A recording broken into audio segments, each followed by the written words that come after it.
하나님의 말씀은 요한복음 6장 22절 27절입니다. 요한복음 6장 22절에서 27절입니다. 합독합니다. 이튿날 바다 건너편에 서 있던 무리가 배 한 척 외에 다른 배가 거기 없는 것과 또 어제 예수께서 제자들과 함께 그 배에 오르지 아니하시고 제자들만 가는 것을 보았더니 그러나 디베라에서 배들이 주께서 축사하신 후 여럿이 떡 먹던 그곳에 가까웠더라. 무리가 거기에 예수도 안 계시고 제자들도 없음을 보고 곧 배들을 타고 예수를 찾으러 가버나움으로 가서 바다 건너편에서 만나 라비여 언제 여기 오셨나이까 하니 예수께서 대답하여 이르시되 내가 진실로 진실로 너희에게 이르노니 너희가 나를 찾는 것은 표적을 본 까닭이 아니요 떡을 먹고 배부른 까닭이로다. 썩을 양식을 위하여 일하지 말고 영생하도록 있는 양식을 위하여 하라. 이 양식은 인자가 너희에게 주리니 인자는 아버지 하나님께서 인치신 자니라. 아멘. 사람은 본능적으로 먹는 걸 찾죠. 늘 먹는 걸 구하고 삽니다. 안 먹으면 죽는다고 생각을 하죠. 사실이 또 그렇고요.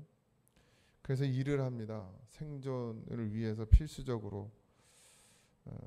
근데 그 대부분이 우리의 그 육신의 양식을 구하는 일로 가득 차여 있습니다. 깨서 일하기 시작해서 눕기 전까지 계속 일을 하잖아요. 눈 떠서 밥하는 것도 일이고 그리고 나가서 직장 다니다가 또 돌아와서 또 밥하고 그냥 일상이 늘 먹고 사는 문제에 우리가 매달려 있죠. 그런 인생이잖아요. 그런데 예수님이 그런 인생에게 사람이 떡으로 사는 것이 아니라고 말씀하시는 거예요. 열심히 먹기 위해 일하고 있는 우리에게 그걸로 사는 게 아니라고 말씀하시죠. 썩을 양식을 위하여 일하지 말고 영생하도록 있는 양식을 위하여 하라. 이 말씀을 통해서 우리가 진짜 뭘 바라보고 살아야 되는지, 그리고 정말 영생하도록 있는 양식을 위해서 일하면 이 땅에서도 우리가 사는 것인지 좀 깊이 묵상하는 시간이 되고 점검하는 시간이 됐으면 좋겠습니다. 배불리 먹은 후에 사람들이 없어요. 그죠? 물론 예수님이 피하여 가셨고 제자들은 또 어제 우리가 본 말씀처럼 바다를 건너서 다른 곳으로 갔죠. 오병이어의 기적이 일어난 다음 날입니다. 사실 어떻게 보면 엄청 큰 사건이다. 대단한 사건이에요. 놀라운 일 아닙니까? 표적이다 이렇게 얘기하는데, 표적은 뭐냐면 예수님이 하나님의 인치심을 받은 자, 하나님의 아들이라는 증거를 말해요. 표적은 단순히 그냥 우리가 생각하는 기적이 아니라 그 일을 하신 이유가 예수님께서 하나님의 아들임을 증거하고 드러내기 위함이라는 것이죠. 근데 예수님이 하나님의 아들이고 하나님께서 보내신, 말씀이 육신이 돼서 이 땅 가운데 오신 분이라는 것에는 관심이 없어요.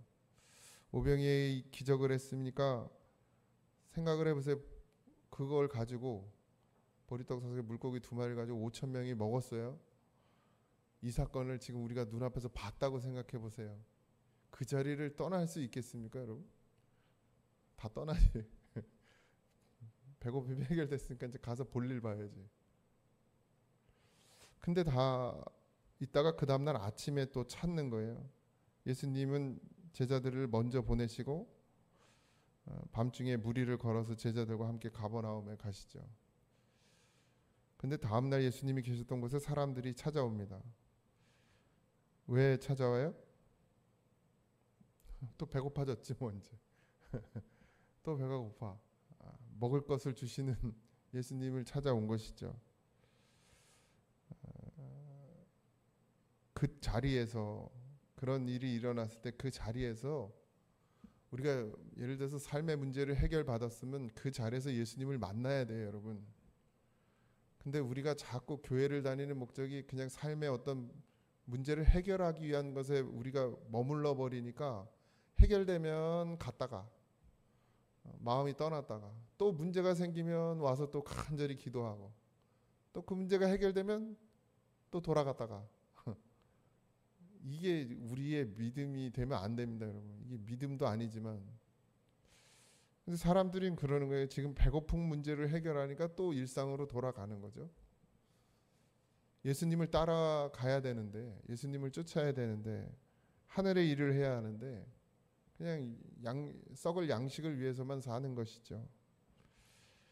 그래서 예수님을 찾아 나서는 거예요. 심지어 배를 타고 가버나움까지 찾아옵니다. 목적, 육신의 목적을 위해서는 아주 열심을 내요. 배 타고 거기까지 가는 거예요.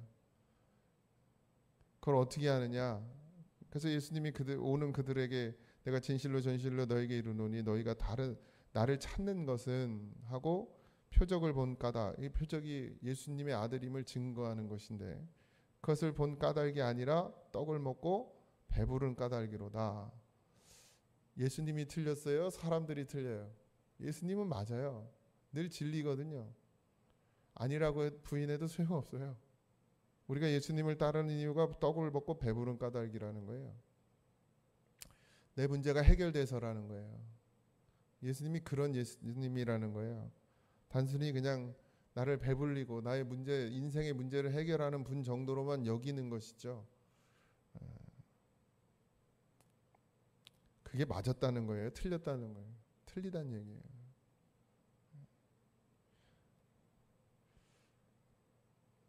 열정은 대단한데 예수님을 쫓는 이유가 열정이잖아요. 우리가 예수님을 쫓는 게 열정인데 그 이유가 그 열정이 육신의 떡을 위해서라는 거예요.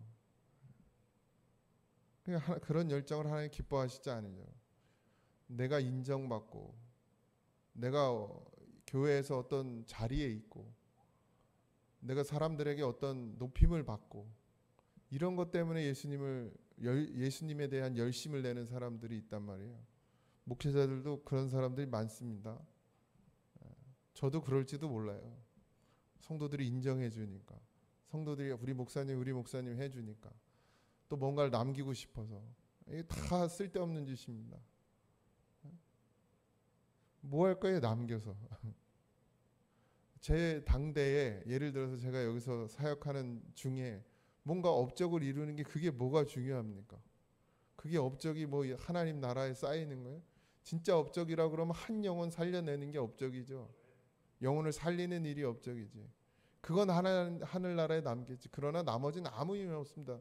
제 이름으로 교회를 뭐 멋지게 짓든 뭐 교회 뭐 뭔가를 다 만들어 놓든 시스템을 만들어 놓든 뭐 정원을 만들든 이게 다 아무런 의미가 없어요. 다 썩어져 없어지는 것들인데 영원히 누릴 수 있습니까 이거?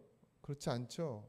진짜 영원한 건 생명뿐인데 이 육신의 생명도 아니라 하늘에서 주신 하나님이 주신 영생인데 영원히 남는 것은 근데 우리가 자꾸 육신의 것에만 매여서 산단 말이죠. 그러니까 관심이 없는 거예요. 그러니까 교회 와서 딴 생각하고 딴짓하는 거죠. 딴 마음을 품는 거예요. 마치 배가 고파져서 예수님을 찾는 이 사람들처럼 우리가 그냥 그저 육신의 문제에만 매몰돼서 그거 해결하기 위해서 예수님을 찾는 어리석음에서 빨리 벗어나시기를 바랍니다. 이 새벽에 나오시는 분들은 그런 분들은 없겠지. 뭐 새벽 기도까지 나오는 믿음이면 예수님을 찾아온 그들에게 예수님이 책망합니다. 그리고 권면하죠. 25절에 라비야 언제 오셨나이까? 언제 여기 오셨나이까? 예수님의 가르침이 아니라 가르침을 받기 위해서 하늘의 것을 먹기 위해서 예수님을 찾아온 것이 아니라 떡을 먹기 위해서 예수님을 찾아왔어요. 그러니까 예수님은 다 아시죠? 그리고 그들에게 이렇게 얘기합니다. 썩을 양식을 위하여 일하지 말고 영생하도록 있는 양식을 위하여 하라. 이 양식은 인자가 너에게 주리니 인자는 아버지 하나님께서 인치신 자니라. 썩은 양식이 있다는 거예요. 육체를 위한 양식, 세상의 것들, 결국 사라지고 없어지는 것들. 잠깐의 만족은 있으나 영원하지 않는 것이 이 육신의 양식들이죠. 그러면 어떻게 살으라는 겁니까? 밥은 먹고 살아야 될 거 아닙니까? 그렇죠. 밥은 먹고 살아야지. 이게 우리의 함정이에요. 우리가 밥을 먹고 산다고 생각하는 것 자체가 함정이에요. 떡을 먹고 사는 것이 아니라 하나님의 말씀을 먹고 사는 것이다라는 것이 진짜 믿어지십니까? 저도 잘 안 돼요. 뭐 돈도 있어야 되잖아요. 살 집도 있어야 되고, 뭐 어디 다니려면 차도 있어야 되고, 옷도 있어야 되고. 주님이 말씀하시는 건 우리의 마음이 어디 있냐는 거죠. 우리의 중심이. 내가 이렇게 일해서 밥을 먹고 산다라는 생각으로 사는지, 이걸로 사는 것이 아니라 이거 아무리 먹어도 어차피 늙어 죽는 거고, 나이 들어 죽는 거고, 병 들어 죽는 거고, 어차피 이 땅은 잠깐이고, 정말 우리가 영원히 살아야 될 것은 하나님의 나라라고. 그래서 그 나라에서 살기 위해서 먹어야 될 것이 있다. 하나님의 일이 있다는 것이죠. 영혼을 살리고 영생하는 것, 이게 하나님의 일이다. 우리가 그걸 정말 쫓을 수 있길 소망합니다. 그러면 하나님 살게 하십니다. 하나님 살게 하세요. 좀 덜 먹으면 되지. 먹는 것을 위해서 우리가 일한다 그러면 그 시간을 줄여서라도 좀 덜 먹고 주님의 일을 해야죠. 아니면 그 속에서 하시면 되죠. 하나님의 일을. 하나님의 일이 영혼을 살리는 일이라면 내가 일하는 가운데 할 수 있어요. 그죠? 내가 일상을 살면서 할 수 있어요. 근데 우리의 마음이 어디에 빼앗겨 있는 거예요? 먹을 것에 빼앗겨 있는 거예요. 그러니까 우리가 일상을 살면서 하나님의 일을 하지 못하는 거예요. 왜? 마음이 뺏겼어요. 바빠서가 아니고. 이들이 예수님이 오병이의 기적을 행하신 그것에만 마음이 뺏겨 있는 거예요. 진짜 예수님이 왜 이 땅에 오셨는지, 저분은 도대체 누군지, 왜 저런 일을 하시는지, 왜 저런 역사가 저분에게서 일어나는지를 궁금해하지 않아요. 그저 그냥 예수님이 수리수리 마수리 뿅 해가지고 먹을 것, 입을 것, 그거 해결해주면 그들은 그걸로 만족하는 거예요. 지금 우리의 삶이, 이 땅 가운데 삶이 하나님의 일을 하느냐, 어떻게 하나님만 일을 하고 사냐? 아니요. 하나님의 일을 우리의 마음에 두고 사는 게 하나님의 일을 하는 것이죠. 일상을 살지만 그 속에서도 늘 하나님의 일, 주님의 마음, 그걸 닮아가면 되는 거 아닙니까? 우리가 하나님의 나라를 바라보고 사는 것, 갈망하고 사는 것, 쫓고 사는 것, 내 손은 일을 하고 설거지를 하고 있어도 안 할 수 없잖아요. 밥 안 하면 또 쫓겨나는. 밥 안 할 수 없잖아요. 먹어야 되니까. 그러나 내가 이것으로 사는 것이 아니라 그 설거지를 하는 가운데서도 내가 하나님이 내게 주신 은혜로 사는 것이고 하나님이 주신 말씀을 먹음으로 사는 것이라는 걸 늘 우리가 마음에 품을 수는 있잖아요. 근데 그 마음조차 품지 않는다는 거예요. 이들의 문제는 예수님이 먹을 걸 해결해 주시는 분이기 때문에 예수님을 찾아온 것이 문제가 아니라 그것밖에 없는 게 문제인 거예요. 다른 건 없는 것. 예수님에 대한 관심이 없는 것. 예수님이 왜 그런 일을 행하셨는지에 대해서는 전혀 관심이 없는 것. 그게 문제라는 거죠. 우리가 왜 매일 말씀을 가까이 하죠? 왜 우리가 기도를 하죠? 우리가 왜 예배를 우리의 삶에 가장 우선순위로 두죠? 다 하늘의 것에 관심을 두기 때문입니다. 이걸 통해서 우리가 일상에서도 그렇게 살기 위해서예요. 근데 그렇지 않더라는 거예요. 많은 사람들이 예수님을 믿는 것을, 예수님을 따르는 것을 사실 자기의 유익을 위해서 따르더라는 것이죠. 여러분, 제자들은 어땠어요? 제자들도 마찬가지였지 않습니까? 예수님을 따라다녔지만 그들이 그런 의도로 다니진 않았을 거라는 생각이 듭니다. 만약 그랬으면 어쩌면 3년을 못 쫓아다녔을 수도 있어요. 그죠? 그래도 3년을 따라다니는 제자들 아닙니까? 그런데 누가, 마귀가, 사단이 그들을 미혹합니다. 두렵게 만들어요. 어렵게 만들어요. 우리의 삶도 마찬가지예요. 우리가 예수님을 안 따라가고 싶은 것이 아니고 우리가 예수님을 안 쫓고 싶은 건 아닌데 사단이 우리의 마음을 잡고 사로잡아서 세상의 마음을 빼앗긴 그대로 그냥 묶어두는 거죠. 세상에다 우리를. 그러니까 빨리 거기서 벗어나야 하고 매일 거기서 벗어나야 되는 게 우리의 삶이죠. 그래서 기도가 필요합니다.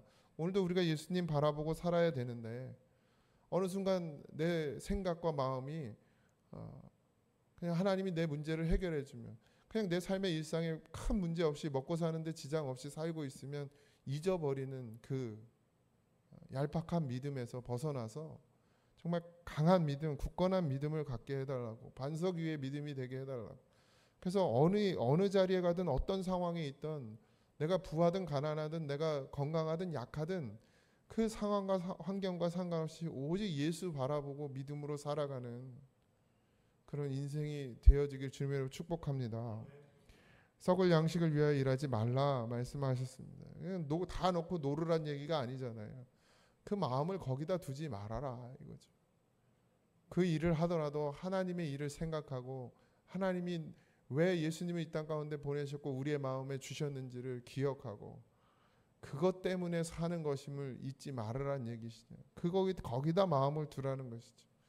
그래야 우리가 일상을 살아도 늘 하나님을 생각하게 되고 그래야 늘 우리가 일상을 살아도 찬송하게 되고 일상 가운데서 기도하게 되고 우리가 어떠한 상황에 몰려도 기도하고 요동하지 않고 흔들리지 않고 시험에 들지 않고 넘어지지 않고 그렇게 살아갈 수 있는 것 아닙니까?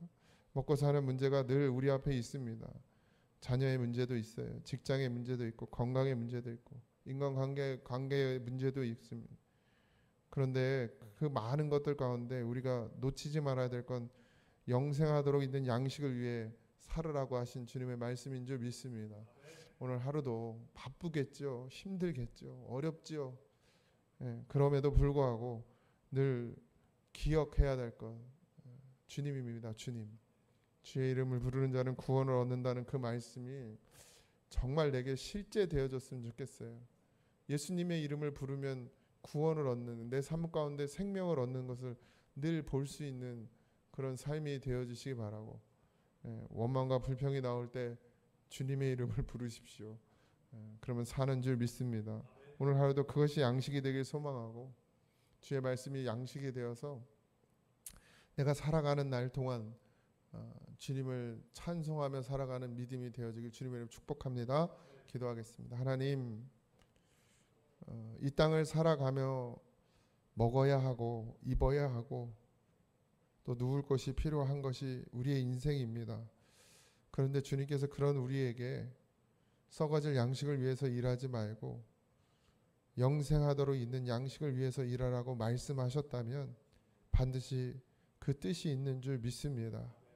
주여 우리의 마음을 세상에 놓지 말게 하시고 하나님께 두고 살아가는 우리가 되게 하여 주옵소서.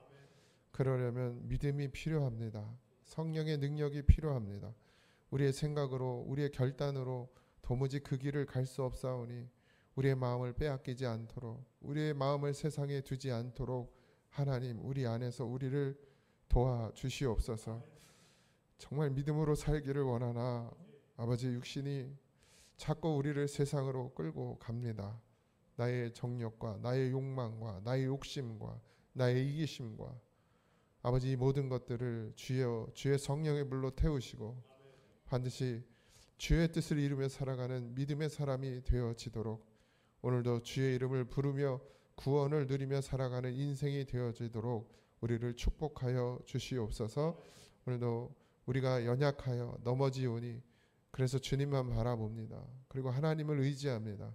하나님을 붙들고 살기를 소망합니다. 그런 우리와 동행하여 주시옵소서. 모두가 감사하며 예수님의 이름으로 기도하옵나이다. 아멘. 하늘에 계신 우리 아버지여 이름이 거룩히 여김을 받으시오며 나라의 임하옵시며 뜻이 하늘에서 이루어진 것 같이 땅에서도 이루어지이다. 오늘날 우리에게 일용할 양식을 주옵시고 우리가 우리에게 죄진 자를 사하여 준 것 같이 우리 죄를 사하여 주옵시고 우리를 시험에 들게 하지 마옵시고 다만 악에서 구하옵소서. 대나라와 권세와 영광이 아버지께 영원히 있사옵나이다. 아멘.